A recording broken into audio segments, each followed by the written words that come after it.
Study IQ IAS, अब तैयारी हुई affordable. Welcome to Study IQ's initiative the podcast. मैं आपका होस्ट दीपांश मूरजानी आपका स्वागत करता हूं। द पॉडकास्ट के लास्ट एपिसोड में हमने important concepts of the Indian constitution को डिस्कस किया था। जो हमारे नए लिसनर्स हैं वो हमारी प्रीवियस पॉडकास्ट को सुन सकते हैं। आज के एपिसोड में हम डेमोक्रेसी के कुछ फॉर्म्स जैसे कि इनडायरेक्ट डेमोक्रेसी और डायरेक्ट डेमोक्रेसी पर इन डेप्थ एनालिसिस करेंगे। सर, डेमोक्रेसी एक ऐसा फीचर है जो वर्ल्ड की बहुत सारी कंट्रीज में देखने को मिलता है। इंडिया भी एक डेमोक्रेटिक कंट्री है, पर जब हम डेमोक्रेसी को स्टडी करते हैं तो हमें पता चलता है कि एक डेमोक्रेटिक कंट्री दूसरी डेमोक्रेटिक कंट्री से डिफरेंट हो सकती है। जैसे स्विट्जरलैंड और इंडिया दोनों डेमोक्रेटिक कंट्रीज हैं, पर स्विट्जरलैंड में डायरेक्ट डेमोक्रेसी है और इंडिया में इनडायरेक्ट डेमोक्रेसी है। तो क्या आप हमें सिंपल वर्ड्स में इनडायरेक्ट डेमोक्रेसी और डायरेक्ट डेमोक्रेसी को समझा सकते हैं? डेमोक्रेसी गवर्नमेंट का वो फॉर्म है जहां सुप्रीम पावर सिटीजन्स के पास होती है, जहां सिटीजन्स उस कंट्री के पॉलिटिकल प्रोसेस में डायरेक्टली या इनडायरेक्टली इन्वॉल्व होते हैं। ये इन्वॉल्वमेंट सिटीजन्स इलेक्शन के जरिए परफॉर्म करते हैं, या तो वो डायरेक्ट या इनडायरेक्ट फॉर्म ऑफ इलेक्शन से पॉलिटिकल स्फीयर में अपनी इन्वॉल्वमेंट करते हैं। There are two major form of democracies in the world. First is direct democracy and another is indirect democracy. Sir, Indian democracy के लिए बहुत जगह रेफरेंसेस मिलते हैं कि जनता के द्वारा और जनता के लिए किया जाने वाला शासन। हालांकि India is an example of indirect democracy. तो क्या आप हमें इनडायरेक्ट डेमोक्रेसी के कुछ फीचर्स से अवेयर करा सकते हैं? इनडायरेक्ट डेमोक्रेसी एक ऐसा पॉलिटिकल सिस्टम है जहां पर सिटीजन्स डायरेक्टली लेजिस्लेचर के पार्ट नहीं होते। They elect their representatives through the process of voting and वो रिप्रेजेंटेटिव्स सिटीजन्स के बिहाफ पर डिसीजन मेकिंग करते हैं। इसीलिए इनडायरेक्ट डेमोक्रेसी को रिप्रेजेंटेटिव डेमोक्रेसी भी कहा जाता है। इसके एग्जाम्पल्स है इंडिया, US, कनाडा और UK। इनडायरेक्ट डेमोक्रेटिक गवर्नमेंट के स्ट्रक्चर की जब बात करते हैं तो सिटीजन्स डायरेक्टली लेजिस्लेचर की फंक्शनिंग में इंटरवीन नहीं कर पाते। रादर इलेक्टेड रिप्रेजेंटेटिव्स उनकी डिमांड और कंसर्न को एक्सप्रेस करते हैं। सर, इनडायरेक्ट डेमोक्रेसी को जानने के बाद हम डायरेक्ट डेमोक्रेसी को सिंपल वर्ड्स में समझना चाहते हैं। डायरेक्ट डेमोक्रेसी एक प्योर फॉर्म ऑफ डेमोक्रेसी का उदाहरण है, in which citizens decide on policy initiatives without any elected representatives. ये एक ऐसा पॉलिटिकल सिस्टम है जहां पर सिटीजन्स डायरेक्टली इन्वॉल्व होते हैं in political matters such as constitution, law making process या किसी भी पॉलिसी को इनिशिएट, इम्प्लीमेंट और शेप करने में। डायरेक्ट डेमोक्रेसी का हिस्टोरिकल बैकग्राउंड समझने के लिए हम एथेंस के शहर ग्रीक सिटी के एक असेंबली के बारे में जानेंगे, जहां पर 1000 मेल रेसिडेंट्स ने एक इंपॉर्टेंट हिस्टोरिकल इवेंट में डायरेक्ट डेमोक्रेसी का रेफरेंस दिया था। उसके अलावा एंशियंट रोम के सिटीजन्स ने 509 BC में एक history of direct democracy create की थी, जहां पर रोमन रिपब्लिक की शुरुआत हुई। यूनाइटेड स्टेट ऑफ अमेरिका के अंदर भी हम मॉडर्न डायरेक्ट डेमोक्रेसी का कुछ फॉर्म देखते हैं, जहां पर जो ट्राइब्स होती है वो जनरल काउंसिल के द्वारा डायरेक्ट डेमोक्रेसी को एक्सरसाइज करते हैं।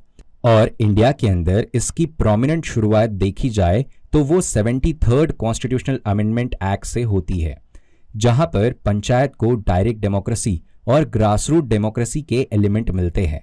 सर, अभी आपने हमें डायरेक्ट डेमोक्रेसी की हिस्ट्री बताई और कुछ फीचर्स भी बताए, लेकिन डायरेक्ट डेमोक्रेसी एक ऐसा कंसेप्ट है जिसके बारे में स्टूडेंट्स हमेशा कंफ्यूज रहते हैं।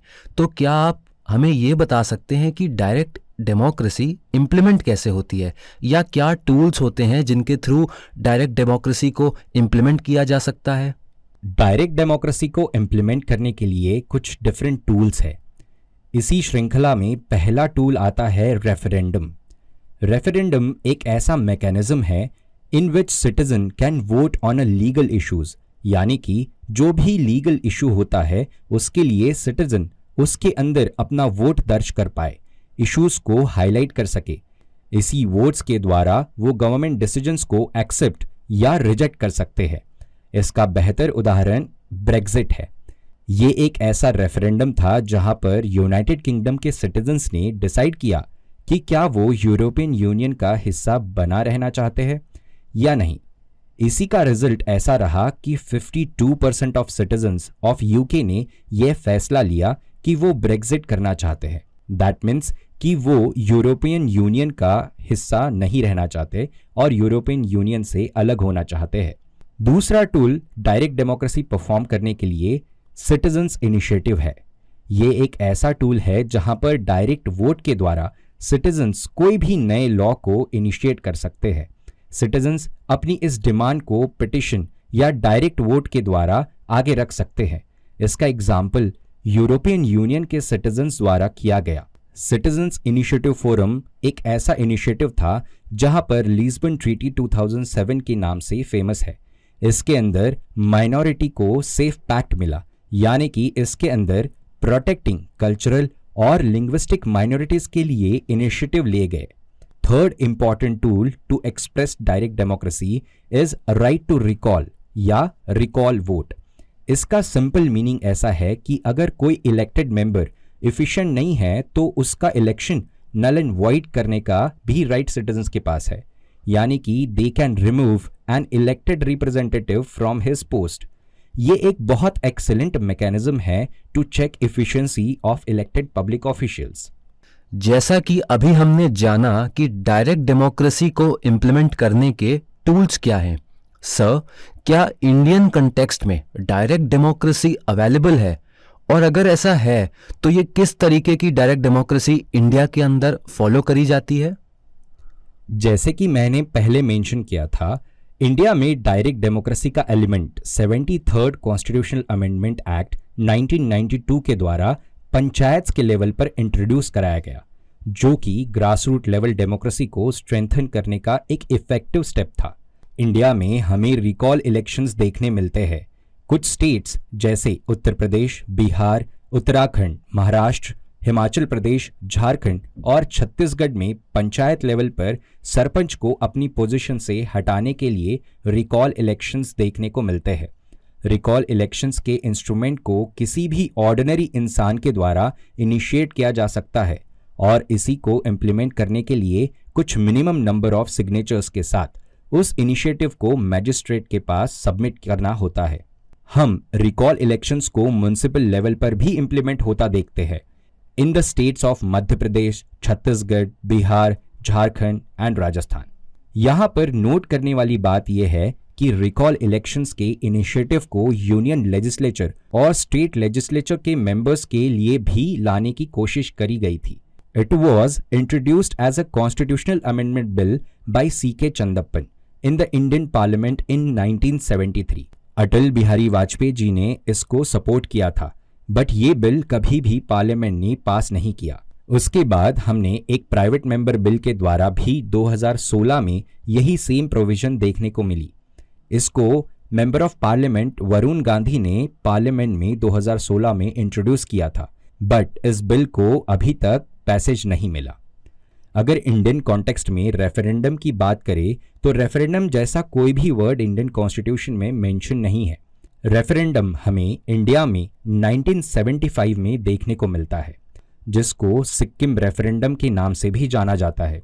यह रेफरेंडम सिक्किम में मोनार्की को एबॉलिश करने के लिए लाया गया था।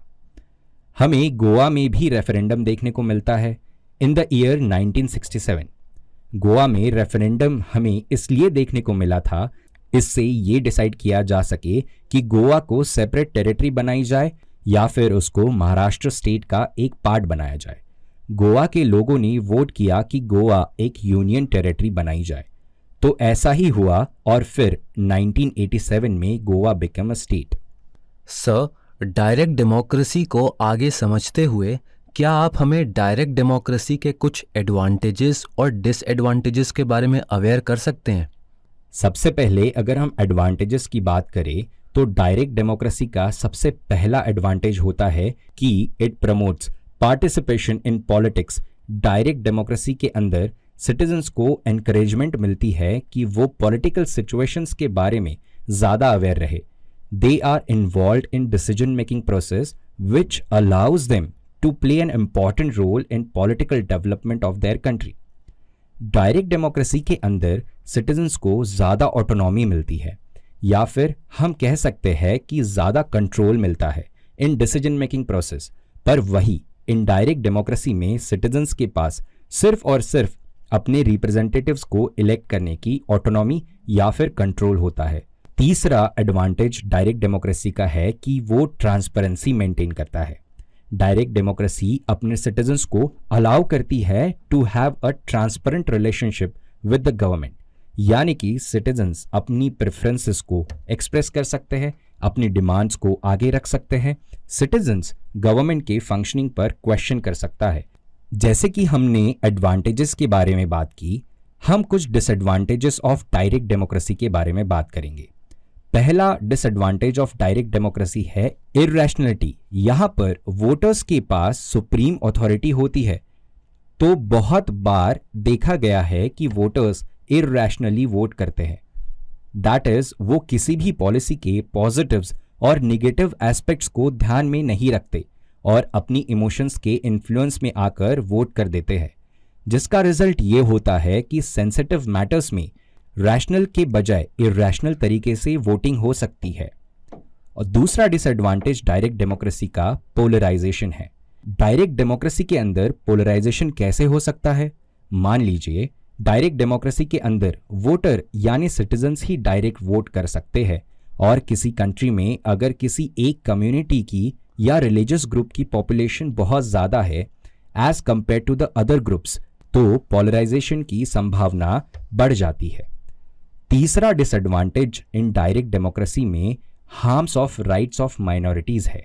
इसका ये मतलब है कि अगर डायरेक्ट डेमोक्रेसी है तो it can compromise the rights of minorities. Direct democracy एक टूल बन जाएगा माइनॉरिटी पॉपुलेशन और कम्युनिटीज़ का to uphold their own interest rather than the national interest. Fourth disadvantage of direct democracy is elitism. ऐसा हो सकता है कि डोमिनेंट या इलीट लोगों की लॉबी हो और वो अपने इंटरेस्ट को परसीव करने के लिए मॉनेटरी यानी कि पैसे की ताकत या सोशल कैपिटल, इन सब का यूज करके अपने इंटरेस्ट में पॉलिसीज बनाने के लिए डायरेक्ट डेमोक्रेसी को इन्फ्लुएंस कर सकते हैं, जो कि अल्टीमेटली नेशनल इंटरेस्ट के अगेंस्ट होता है. डायरेक्ट डेमोक्रेसी इंप्लीमेंट करने के लिए एक और हर्डल हमने फेस की, जो कि एक्सपेंसेस है, यानी कि खर्चा. डायरेक्ट डेमोक्रेसी एक बहुत ही एक्सपेंसिव अफेयर हो सकता है. मान लीजिए इलेक्शन प्रोसेस करनी है और उस प्रोसेस में डायरेक्ट डेमोक्रेसी के अंदर बहुत सारे रिसोर्सेज लगेंगे.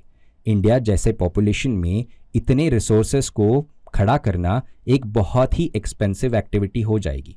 सर, अभी हमने जाना कि डायरेक्ट डेमोक्रेसी में डायरेक्ट रिप्रेजेंटेशन होता है और इनडायरेक्ट डेमोक्रेसी में इनडायरेक्ट रिप्रेजेंटेशन होता है. तो क्या डायरेक्ट डेमोक्रेसी और इनडायरेक्ट डेमोक्रेसी में सिर्फ यही डिफरेंस है या और भी डिफरेंसेस हैं? हम डायरेक्ट डेमोक्रेसी और इनडायरेक्ट डेमोक्रेसी के डिफरेंसेस को फॉलोइंग पॉइंट्स की हेल्प से समझने की कोशिश करेंगे. डायरेक्ट डेमोक्रेसी एक ऐसा सिस्टम होता है जहां पर लॉज के इम्प्लीमेंटेशन के लिए उस कंट्री के सिटीजन के पास वोटिंग राइट्स होते हैं, यानी कि वो डायरेक्टली डिसीजन मेकिंग पार्ट का हिस्सा होता है. दूसरी तरफ इनडायरेक्ट डेमोक्रेसी, जहां पर गवर्नमेंट का वो फॉर्म होता है जहां पर सिटीजन्स अपने रिप्रेजेंटेटिव्स को वोट करते हैं और वो रिप्रेजेंटेटिव्स सिटीजन्स के बिहाफ पर डिसीजन मेकिंग करते हैं. दूसरा डिफरेंस ये है कि डायरेक्ट डेमोक्रेसी में एंटायर कम्युनिटी लेजिस्लेचर का हिस्सा होती है, वहीं दूसरी तरफ इनडायरेक्ट डेमोक्रेसी में केवल इलेक्टेड रिप्रेजेंटेटिव ही लेजिस्लेचर यानी लॉ मेकिंग का हिस्सा होते हैं. तीसरा डिफरेंस ये है कि डायरेक्ट डेमोक्रेसी बेस्ट सूट करती है छोटे कंट्रीज को, जहां पर पॉपुलेशन कम है, कंट्री का ज्योग्राफिकल एरिया कम है. फॉर एग्जाम्पल स्विट्जरलैंड, इंडिया जैसे पॉपुलस और वास्ट ज्योग्राफिकल एरिया को गवर्न करने के लिए इनडायरेक्ट फॉर्म ऑफ डेमोक्रेसी को बेस्ट सुटेबल माना जाता है. इसके आगे एक और डिफरेंस है कि डायरेक्ट डेमोक्रेसी में सिटीजन्स गवर्नमेंट को पुश कर सकते हैं to make laws according to their needs, और they can even force the legislature कि वो सिटीजन्स की नीड के अकॉर्डिंग लॉ बनाए. यहाँ तक कि डायरेक्ट डेमोक्रेसी में सिटीजन्स गवर्नमेंट को पुश कर सकते हैं कि वो एग्जिस्टिंग लॉज में कुछ अमेंडमेंट्स करे, परंतु इनडायरेक्ट डेमोक्रेसी में amending the laws is a very hectic process, जहां पर इलेक्टेड रिप्रेजेंटेटिव्स पार्लियामेंट के अंदर उस प्रोसेस में ड्यू प्रोसेस को फॉलो करते हुए उस लॉ को अमेंड कर सकते हैं, जो कि एक टाइम टेकिंग प्रोसेस भी हो सकती है। इसका एक बेहतर एग्जाम्पल हम समझ सकते हैं जो रिप्रेजेंटेशन या reservation of women in parliament का बिल है, वो अभी तक पास नहीं हुआ। तो हम कह सकते हैं कि डायरेक्ट डेमोक्रेसी वास्तविक रूप में एक प्योरेस्ट फॉर्म है डेमोक्रेसी का। Sir, thank you for your explanations. Dear listeners, इसी के साथ आज के पॉडकास्ट में बस इतना ही। नेक्स्ट एपिसोड में हम कॉन्स्टिट्यूशन ऑफ इंडिया के एक नए सब टॉपिक के साथ आपसे इंटरैक्ट करेंगे। तब तक आप बने रहिए स्टडी आईक्यू के साथ। Keep studying. और आप इस पॉडकास्ट को सभी ऑडियो स्ट्रीमिंग प्लेटफॉर्म्स जैसे कि Google podcast, Kuku FM, Spotify, Hubhopper, Apple podcast पर सुन सकते हैं। लिंक्स कमेंट सेक्शन में पिन किए गए हैं। Thank you.